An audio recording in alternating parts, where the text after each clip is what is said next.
Hello guys, good evening. Tonight we will talk about sets and subsets. So our objectives: define and describes a well-defined sets, subsets, universal sets, null set, and the cardinality of the set. Okay, so I have two figures here, figure A and figure B. So what do you think? Uh, the common characteristics of the elements in figure A and of the elements in figure B. Okay, I'll give you 5 seconds to think about it. Okay, 5, 4, 3, 2, 1. Okay, you got it right. So the common characteristics in this figure A, the elements are all what? Are all fruits. Okay. And on the other hand, in figure B, the elements there are all animals. So their common is being an animal. Okay, so let's define first what is a set.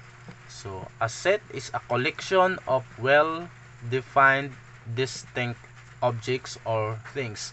So when we say well-defined, meaning it can be determined. So distinct means cannot be repeated. So hindi na pwedeng ulitin.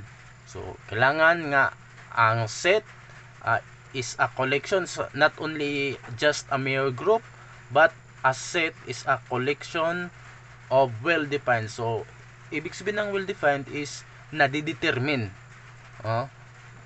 At distinct, hindi yung paulit-ulit. So, pwedeng objects, things, kahit ano, di ba? So, that is a set. Okay. So, another one, a set is represented by a capital letter. So, usually, a set is represented by a capital letter and the elements therein were enclosed by brackets. So like for example, okay, here are examples of a well-defined sets. So set A, set B, set C, set D, set E, set F, set G. Okay, in set A, the elements or members here are all fruits. Okay, fruits: apple, banana, melon, strawberry, grapes. And these 3 dots here, it indicates that there are more infinite fruits. Okay, so these 3 dots here indicates infinite. There are more. Okay, and B, so we have 1, 2, 3, 4, 5. Okay, so a whole number less than 6. So that is C, an odd number 1, 3, 5. So this is also an infinite. So it is an kind of set, infinite set. So there are many elements that are not yet written. Okay, D, so distinct letter of the word mathematics. Okay, M-A-T-H. And here set A is the set of X. Okay, this one, such that, okay, so such that X is a positive number less than 6. So we will discuss later what kind of describing methods this and this one. Okay, so there are 2 ways of describing a set. Okay, so first, listing or roster method, and the second one is role method. Okay, here are the examples of well-defined sets. Okay, ito yung binasa natin kanina. So how are the sets being described below? So meron tayong dalawa, di ba? Dalawang pang-describe ng set. Ano yon? Listing or roster method at saka role method. So ano sa palagay niyo itong A? What method ang ginamit dito? Listing or yung roll method? Bigyan ka ng 3 seconds. 3, 2, 1, 0. Okay, listing method yung ginamit. Itong number 2, letter B, pangalawang set kaya, itong set B. Ano kaya ito? 3, 2, 1. So, anong sagot mo? Tingnan natin kung tama ka. Listing pa rin or roster method. Bakit listing? Kung mapapansin nyo, inisa-isa yung bawat member ng set, bawat elements, nilagay sila isa-isa. Kaya tinawag na listing. Nilagay. Ito din, listing pa rin. Yung number na, yung whole number na less than 6, nandito iniisa-isa. Okay. Ito kaya, ito yung kanina. Anong paano ito basahin? Yung ganito, set C. So, set C, but set of X is a set of X. Ito, ano to? Paano to basahin? Such that. Set C is a set of X such that X is a number greater than F. Ano to? Anong method to? Roll method. Ito. Listing pa rin ito. Listing. Ito. Roll method. Itong distinct. Listing. Last. Roll method. Okay.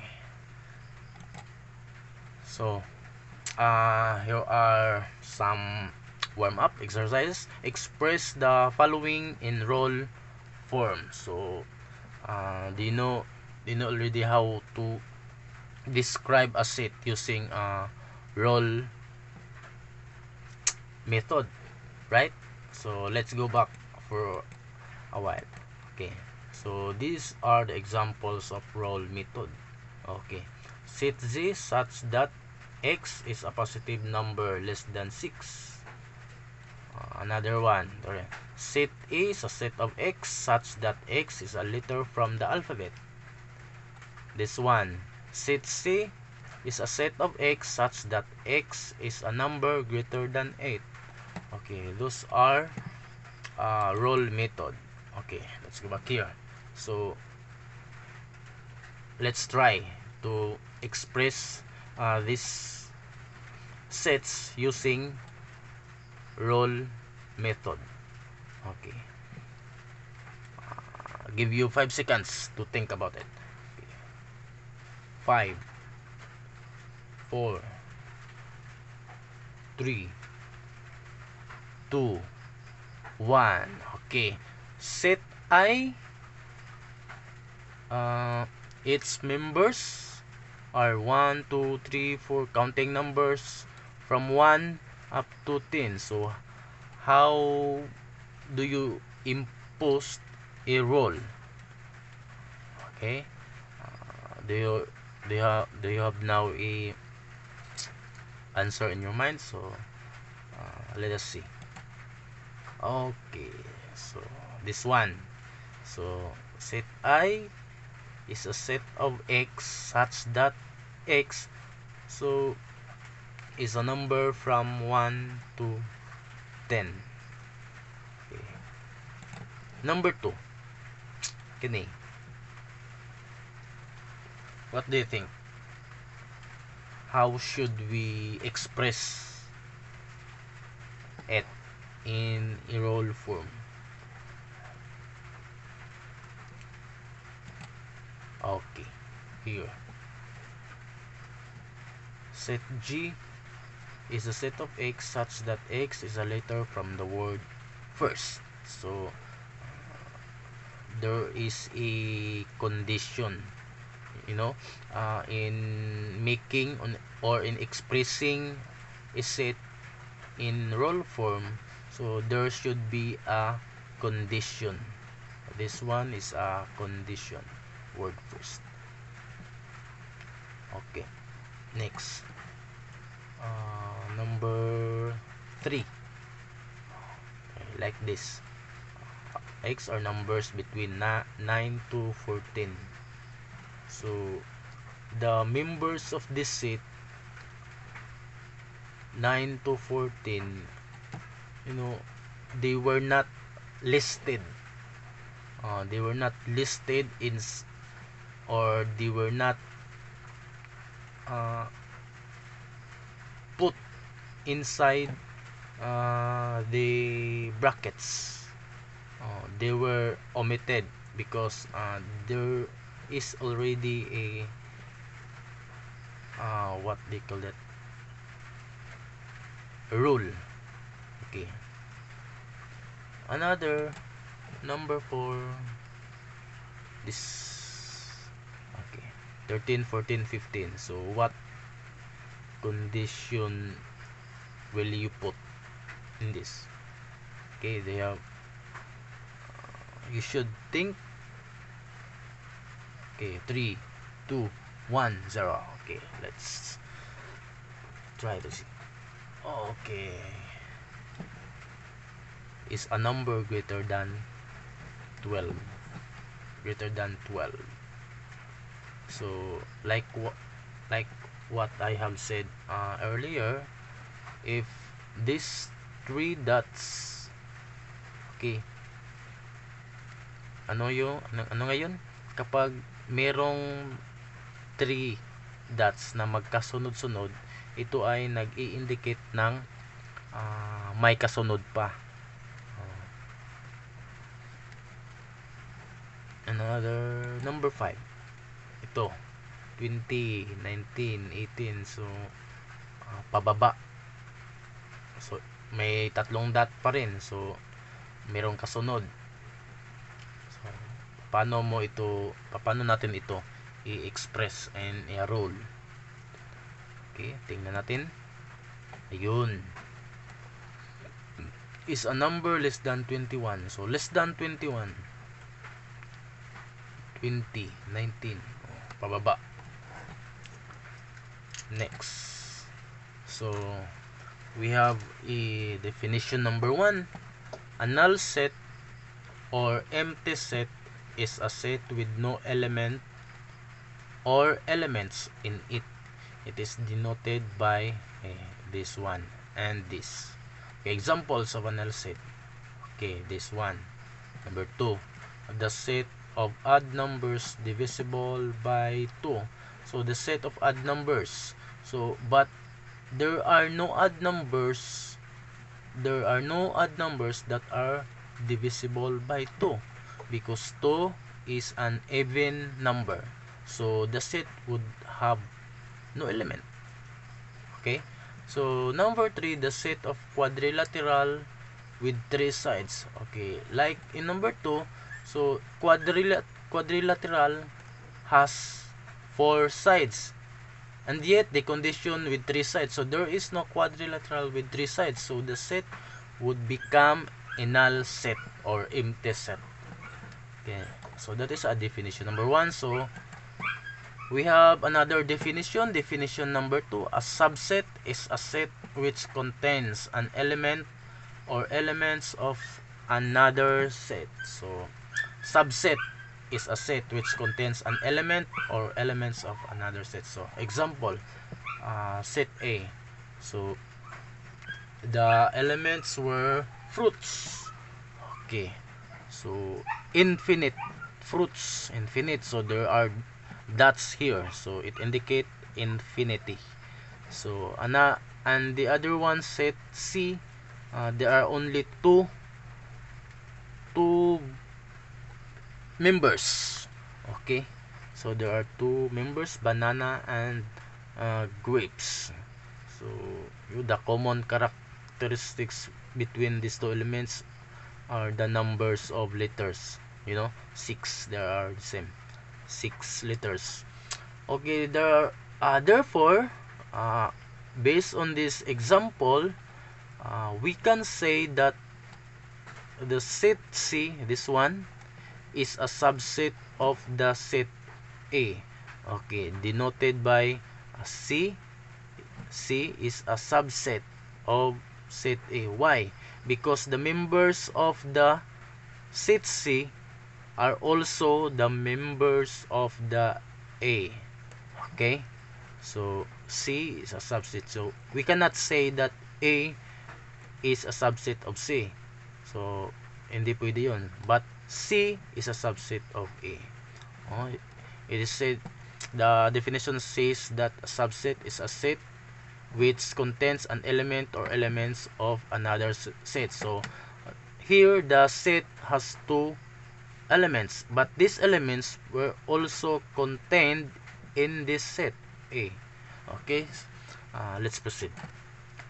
Moreover, we use this symbol to denote an element of the set, and this symbol again to denote not an element of the set. So example, this set C, we have two members, banana and grapes. So banana, so is an element of C. What happened? Okay, banana is an element of C. Guava is not an element of C. There is no guava here. Next definitions, we have definition number 3.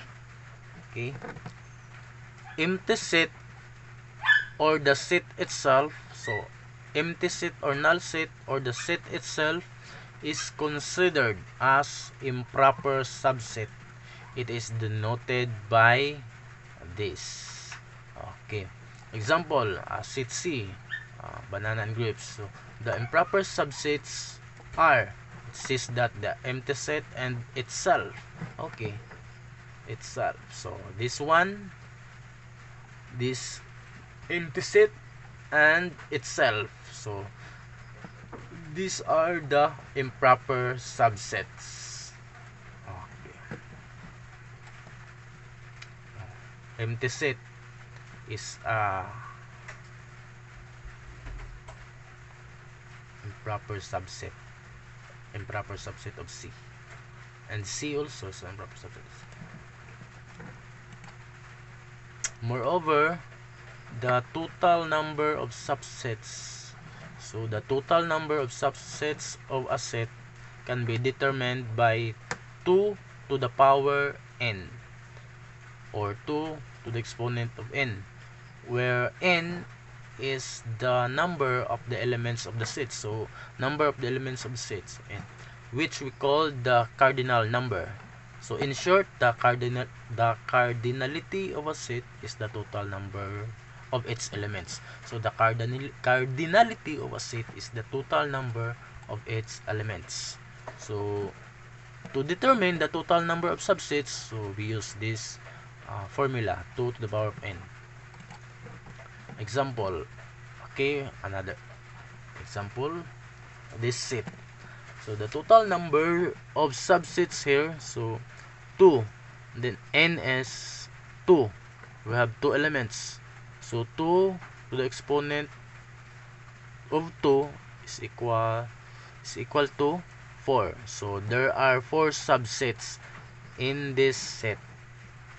So in the set of 2 members, there are 4 subsets. So what are those subsets? So the empty set, banana, grapes, banana and grapes. Okay, 1, 2, 3, and 4. The cardinality of set C, so this set, its cardinality is denoted by this.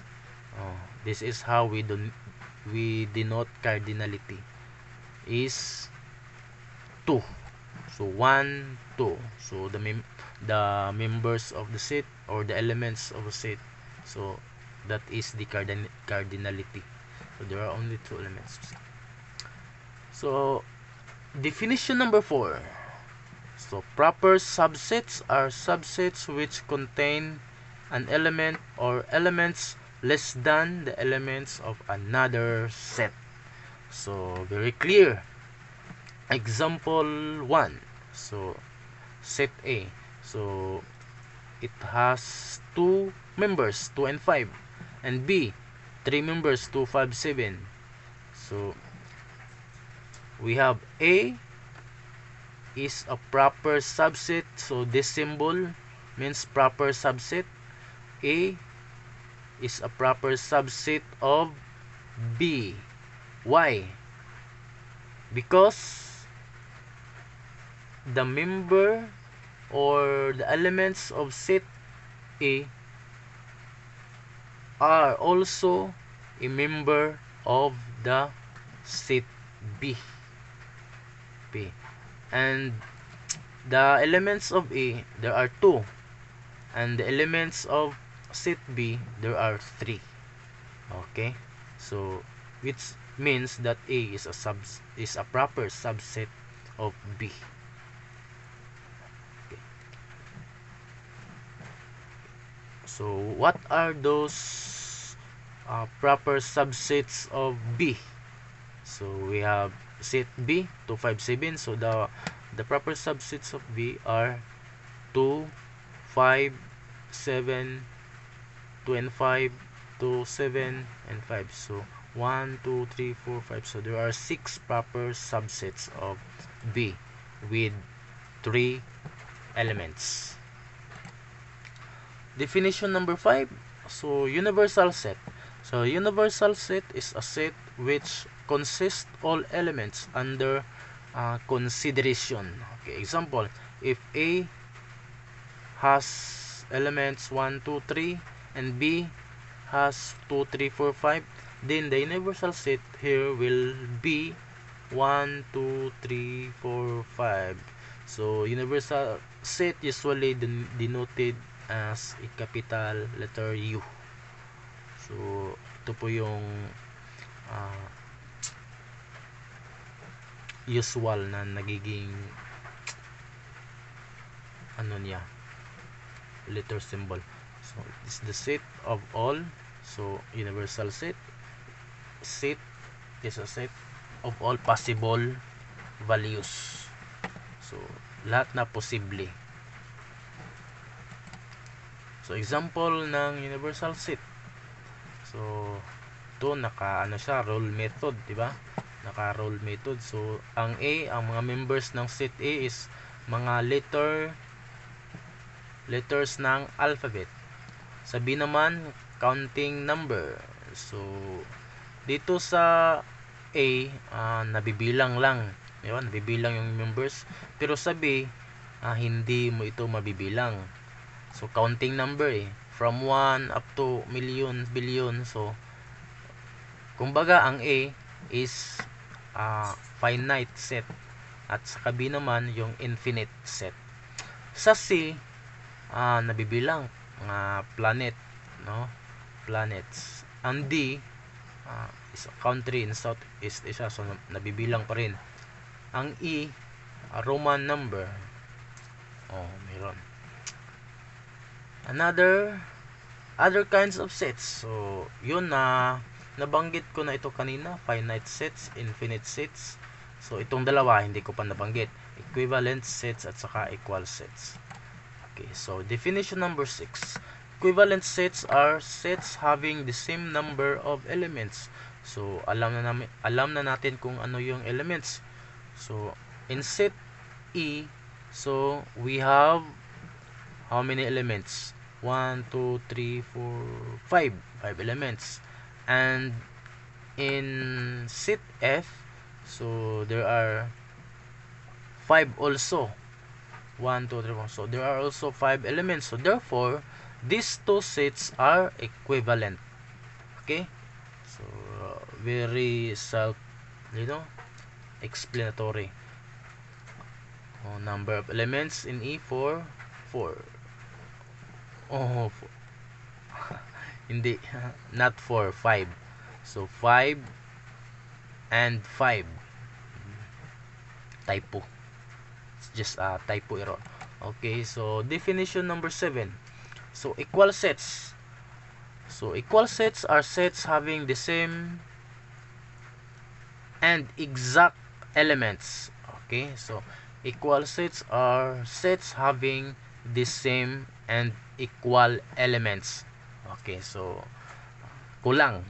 So equal sets are sets having the same elements, the same and exact elements. So example, letter A, we have apple, banana, melon, strawberry, grapes. So in set F, we have grapes. So the grapes is also found in A here. So we have banana. So banana. Melon. We have also melon in E. Apple. We have also an apple. Strawberry. We have also strawberry. So therefore, these two sets are equal. So equal. So under some special circumstance, so the equal sets are also considered equivalent sets because the number of elements are the same. But equal sets are not necessarily equivalent because the condition of two sets being equal are those having with the same and exact elements. So exact. So apple, apple. So pareha. Next, definition number 8. So we have finite sets. So I have mentioned it earlier. That finite sets are sets with which are countable.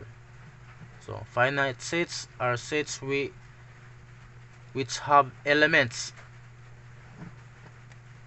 are countable. So countable, which are so can be counted. So example, banana. So okay. So 1, 2. So the members or the elements of each of the set can be counted. So therefore, the sets are all finite sets. Definition number 9, infinite sets. So these are the sets with number of elements that cannot be counted. So infinite cannot be counted. So for examples, 1, 2, 3, 4, 5. So these 3 dots indicated that there are many more. So G, so 2, 4, 6, 8 and counting. Okay. So let us review. Answer the following directly. So number 1, what is the other term of an element of a set? So another term of an element of a set. So what? Okay, member. Number 2, it is a collection of a well-defined things or objects. So, group or set. Okay, set. It refers to the total number of the elements of a set. So total number of elements. So what it mean? So ano yun? What do you think? So this is the cardinality of the set. So the cardinality of the set. So refers to the total numbers of the elements. So cardinality of the set. Number 4, it refers to the two sets having exactly the same elements. So this is equal sets. Number 5, it refers to the two sets having the same cardinality or the same number of elements in a set. So this is equivalent set. Number 6, refer to a set having countable elements. So elements can be counted. So those sets having elements that can be counted, so this is finite set. Number 7 refers to a set having uncountable elements. So this is infinite set. 8 refer to a set which consists all possible elements under some considerations. So this is universal sets. Letter B. Given a set T with elements 1, 3, 5, 7, 9, answer the following. So how many subsets does T have? So what do you think? How many subsets? Okay, let's find out. So there are 32 subsets. So number of elements of T is 5. 1, 2, 3, 4, 5. Okay, so using this formula, 2 to the power of n, so n is 5, so 2 times 2 times 2 times 2 times 2 equals 32 subsets. Okay, number 2, what is the cardinality of set T? So cardinality, so the total number of the set, elements of the set. So 1, 2, 3, 4, 5, so 5. Number 3, find all the subsets of T. So the subsets of T. Okay, so these are the subsets of T. So there are a total of 32 subsets. So 32 subsets. Number 4, what are the improper subsets of T? So the improper subsets of T is the empty set and itself, right? Okay, so the empty set and itself. So that is the improper subsets of T. Number 4, what are the number 5, what are the proper subsets of T? So proper subsets. So this is the these are the improper subsets of T. So the total subsets minus the proper subsets, then the remaining subsets are all proper subsets.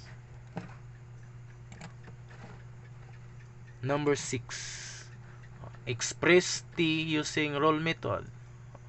Okay, set T is a set of x such that x is an odd number less than 10. Evaluation. So multiple choice. Choose the correct letter. Which of the following is a well-defined collection of objects? Okay, objects, concrete or abstract or any kind. Group, member, set, element. What is the other term for element? Group, member, set, element. Choose. Which of the following is the roster method of set B, where all elements are consonants in the word trustworthiness? Trustworthiness. Which of the following is the roster method? So roster method means listing methods, the same as listing method. Okay. Number 4, which of the following is the verbal description? Verbal description, roll method of C. Choose the correct letter.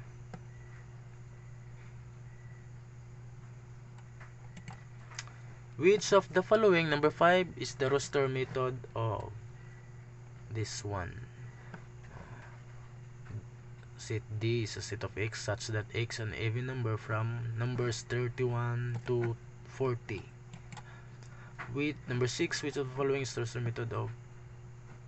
Okay, roster method. Number 7, it refers to the sets having the same number of elements. The same number of elements. Equivalent sets. Infinite. So which of the following shows an infinite set? Infinite set. Saan dito? Letter A. It refers to the sets which have limited or countable elements. Okay, alam niyo na yan. Which of the following shows equal sets? Equal sets. Letter A. Pareho. D. Ren D. R. Merong R. A. Meron. W. Letter A. Number 11. Which of the following is not a subset of F? Hindi siya subset sa F. Ito yung F. Hindi siya subset. Ano dito? A. Ito. Saan dito? Number 12. Which of the following is an improper subset of F? Improper subset of F. Ano? So, dalawang improper. Empty set saka itself. So, ito. Letter D. What is the cardinality of the set F? 1, 2, 3, 4, 5. 5. How many subsets does F have? Subsets. Ilang subsets? 1, ilang elements? 1, 2, 3, 4, 5. So ang subsets niya is 32. How many proper subsets does it? So how many proper subsets? So 32 minus 2. Bakit 2 ang minus? Kasi yun yung sa improper. 30. Okay, thank you and God bless you. Assignment, please subscribe to my YouTube channel. Ito yon. Thank you and goodbye.